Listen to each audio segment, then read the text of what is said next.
Bienvenidos a mi canal de arrendamientos rústicos y derecho agrario. Soy Celia Miravalles, abogada de Agronews Castilla y León. Y hoy vamos a hablar y a decirte todos los consejos que debes tener en cuenta si vas a comprar una finca rústica. Lo primero de todo es conocer quién es el propietario de la finca y si la finca tiene cargas. ¿Cómo lo hacemos?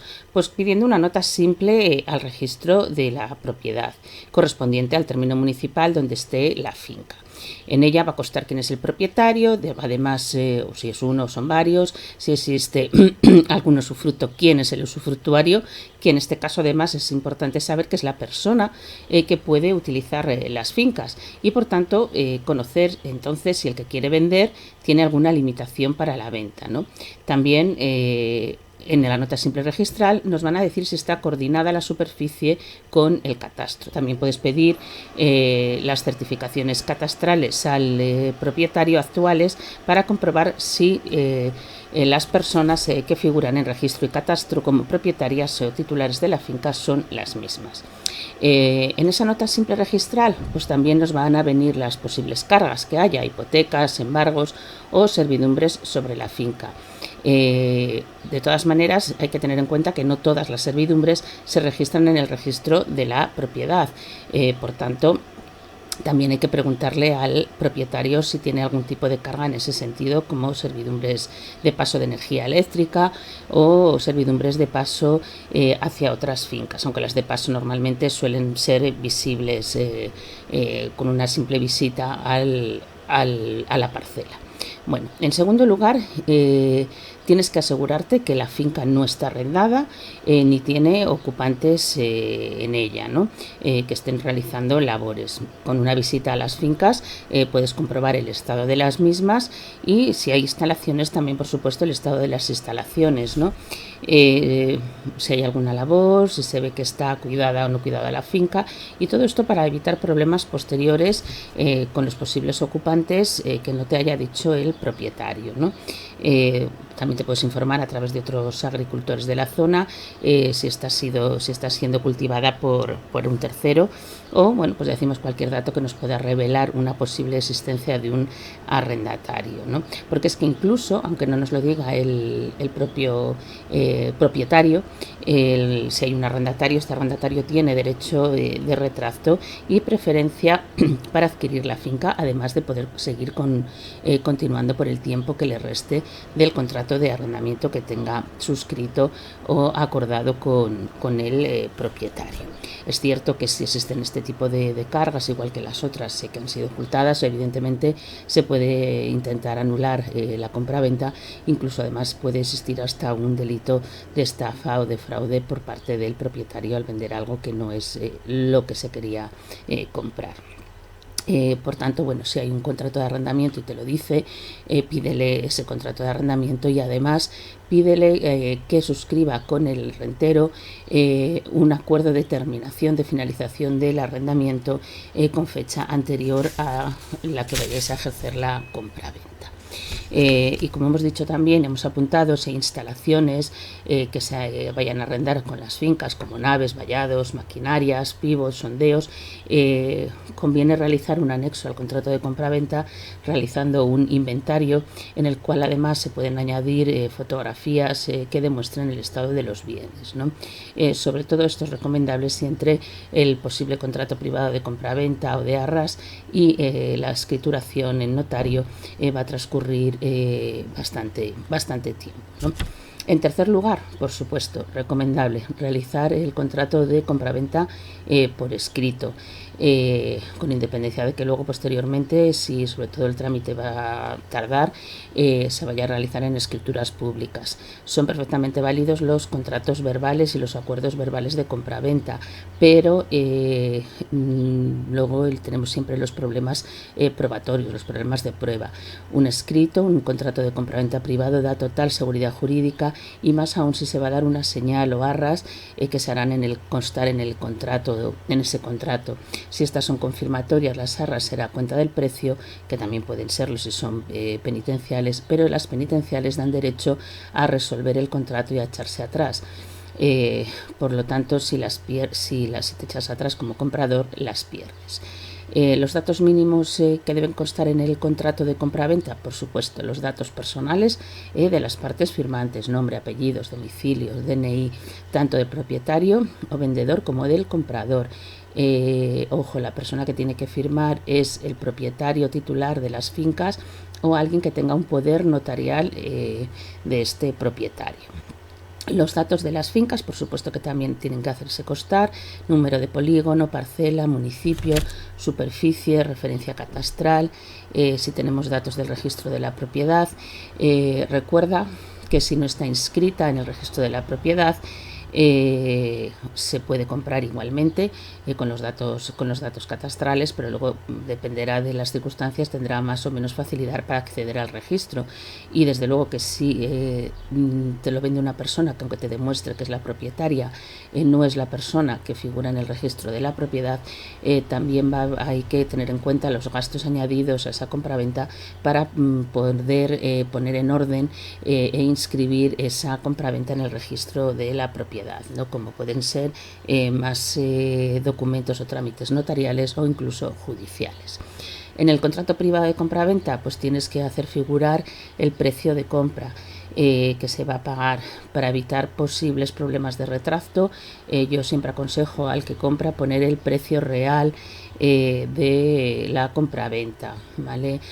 Porque evidentemente si tenemos un problema de derechos de retracto, con independencia además de los posibles fraudes fiscales que puede haber por evidentemente pagar dinero en B, si existe un retracto y de colindantes, un retracto de arrendatario, el precio que figura en contrato de privado de compraventa y posibles escrituras es el precio que va a pagar el posible persona que va a salir al retracto, y va a ser muy difícil poder recuperar esa diferencia.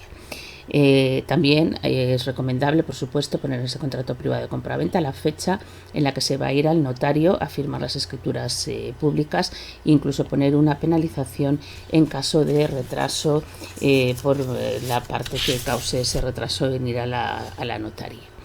Por supuesto, firmar todas las hojas del contrato, al menos por duplicado. Si se firman todas las hojas, se va a evitar que más adelante nadie pueda manipular el contrato y cambiar ninguna hoja, ningún párrafo, añadiendo o quitando alguna cláusula, ¿no? Si además queremos que firme algún testigo, no hay ningún problema, puede firmarlo. Lo que conviene es poner nombre y apellidos y el DNI de ese testigo que va a firmar. Otro consejo, quinto lugar, informarse de la superficie real de la finca. En este caso, lo más correcto sería hacer una medición pericial, pero si no queremos hacer lógicamente esa inversión antes de tiempo, lo que podemos como mínimo es obtener un plano, un certificado de catastro y una fotografía de SIGPAC y comprobar si coinciden todos los datos en cuanto a superficie. Para en su caso poder hacer constar las advertencias correspondientes en ese contrato de compraventa. Hay que tener en cuenta que si no coinciden se tendrán que coordinar registro y catastro con los consiguientes gastos añadidos que eso puede suponerle al comprador. Antes de continuar con los consejos, te recuerdo que te suscribas a mi canal de YouTube dándole a la campanita para no perderte ningún vídeo. Nos haces un favor si te suscribes y además si compartes este vídeo con otras personas que sepas que les puede interesar esta información de derecho agrario, para poder seguir creciendo y difundiendo esta información. Gracias. Bueno, vamos a continuar con los consejos para comprar una finca rústica. Bueno, si estamos hablando también de una finca rústica de regadío, hay que saber si tiene realmente concesión de riego autorizada por la Confederación o el organismo de cuenca correspondiente, así como el volumen y la superficie que se puede regar, porque a veces hay un pozo pero no existe esa concesión y evidentemente nos lo pueden precintar y cancelar, y hemos comprado realmente una finca de secano a precio de regadío, ¿no? Por tanto, ya decimos, hay que informarse de todo ello, del canon que se está pagando, y además eso, recordar que la administración también puede interponer, aparte de precintarnos y cerrarnos el pozo, puede imponer multas por regar sin concesión, ¿no? Por lo tanto, lo correcto es pedirle la concesión para comprobar todos esos datos, que luego además se tienen que hacer constar en escrituras para poder cambiar la titularidad ante el organismo de cuenca o confederación correspondiente, ¿no? Si la finca de regadío está adscrita a alguna comunidad de regantes o alguna comunidad de usuarios, pues hay que preguntar si está al corriente de pago de todas las cuotas de riego, de las obras, y bueno, pues también se le puede pedir al propietario, o aunque siquiera pues ir a la comunidad de regantes o de usuarios a informarse, aunque evidentemente por la protección de datos pueden no darte esa información, ¿no? Pero hay que pedírselo sin duda al propietario, ¿no? Hay que tener en cuenta que de todas maneras cualquier deuda que exista sobre riego, sobre agua, es a cuenta del titular actual de la finca, o sea, porque va a cuenta de la finca mismamente, ¿no? Por lo tanto, si hay deudas y no se ha de constar en el contrato de compraventa, el anterior propietario quedaría totalmente exonerado de ello.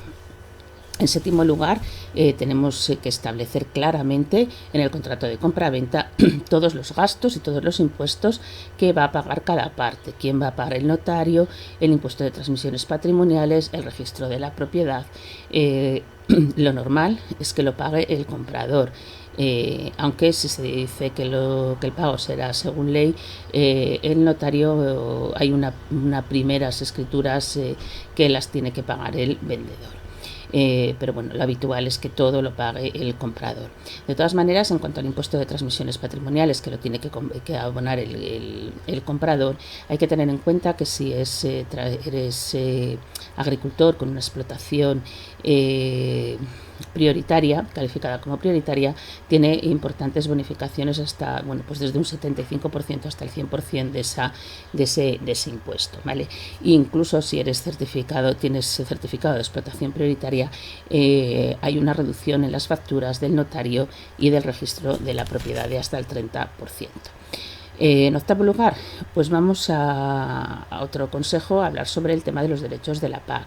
Si compras las fincas con derechos de la PAC, hay que hacer constar claramente en ese contrato de compraventa que así es, que se compran los derechos de la PAC, y por supuesto hacer la relación de los derechos que se transmiten, ¿no? Y bueno, pues incluso decir que el vendedor va a tener que firmar esa cesión de derechos en los periodos correspondientes, que va a ser cuando se vaya a realizar la PAC. Se puede añadir cualquier cláusula que penalice los perjuicios si no lo hace en plazo, o si finalmente se descubre que no es titular de esos derechos de la PAC, de los derechos de pago básico o ayuda básica a la renta para la sostenibilidad. Otro consejo es conocer si está al día de los recibos de contribución del IBI, porque bueno, pues lo suyo es que se le pida los 5 últimos años o acudir al ayuntamiento para comprobarlo, ¿no? Además, lo normal es pedírselo, porque incluso podemos comprobar o encontrarnos con la sorpresa de que está pagando un IBI bastante elevado, si sobre todo está en zona muy cerca del pueblo, por el tema de la localización. Otro consejo es conocer si ha habido o hay contaminación en la parcela. Desde el 2011 que se modificó esta normativa, los vendedores son responsables, hay que añadir en las escrituras si se vende una finca, si ha habido contaminación el suelo, se vende libre de contaminación o suelo, o se ha desarrollado en ese suelo, en esa finca, actividades industriales potencialmente contaminantes, ¿no? Lo perfecto pues sería hacer un estudio ambiental por un perito para evaluar esa existencia de contaminación del suelo. Pero claro, es un coste elevado, y salvo que exista riesgo de que efectivamente sepamos que haya podido haberlo, pues a lo mejor bueno, pues con hacer esa declaración o responder que responda el propietario de esos posibles daños y perjuicios, ¿no? Porque responden los autores de esa contaminación, pero subsidiariamente si no se conocen los propietarios de los suelos y en su caso los poseedores de los mismos. También recomendamos ir al ayuntamiento a pedir un certificado de aprovechamiento urbanístico, sobre todo si tienes intención de realizar alguna construcción, para conocer pues las posibles limitaciones que pueda haber en esas posibles edificaciones que quieres hacer en esa parcela. Y por último, otro consejo es comprobar que la finca no está comprendida en un espacio natural protegido o en una zona especialmente sensible como Red Natura o aves, ¿no? O zona cepa. También puedes comprobar si tiene la consideración de zona forestal, sobre todo si está abandonada y ha estado abandonada muchos años, ya que ha podido adquirir la condición de pastos, incluso de pastos sensibles, medioambientalmente sensibles, que no se puede solicitar ni siquiera a la PAC, y en todo caso pues tendríamos un problema para cultivar la finca y tendríamos que solicitar su roturación o cambio de uso, que no en todos los casos está permitido. También hay que mirar si es una zona que tiene afecciones arqueológicas o pues está afectada por algún tipo de servidumbre de paso de energía eléctrica o energía alternativa sobre la finca que no se vea porque están enterradas. Bueno, si te ha gustado el vídeo puedes darle a me gusta, puedes suscribirte a mi canal de YouTube dándole a la campanita para no perderte ningún vídeo. Si quieres más información de derecho agrario puedes ir al blog Nuestro Abogado Responde, que tenemos en la web www.agronewscastillaleon.com. Y si quieres algún documento legal agrario puedes adquirirlo en la tienda .agronewscastillaleon.com. Y si quieres algún tipo de asesoría o que te redactemos el contrato de forma personalizada, puedes contactarnos en los datos que tenemos en la cajita de información. Muchas gracias.